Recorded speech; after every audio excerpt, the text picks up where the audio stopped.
I guess there are literally hundreds of stories in the room.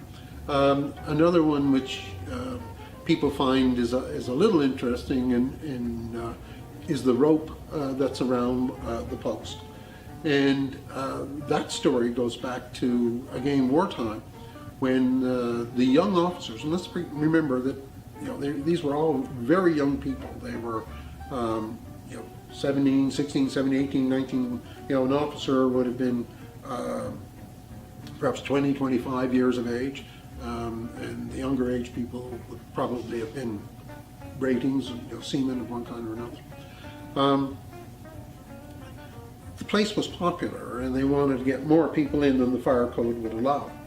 And so the guys went to the fire department and said, if we put in an extra fire escape, could we have a greater occupancy capacity?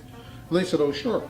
And at the time, the entranceway isn't where it is now. It was on the east end of the building, went up 4 stories, and outside, very rickety staircase, scaffolding, really, fancy scaffolding, that went up the east side of the building. And the doorway, by the way, was very simply a window. You came in and out of the window. And so the fire department said, sure, you can do that. So what the guys did was they went out and went to the ship stores and got a lot of rope, a length of rope, brought that back, knotted it at regular intervals, and ensured it was long enough to go down to street side.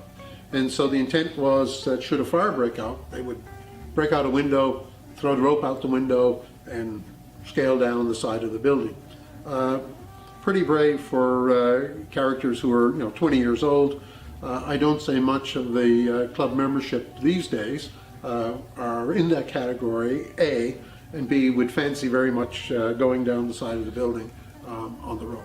But it's not just decoration. Sometimes people think it's nautical decoration, but it's not that. It was indeed intended to be a functional escape for the building.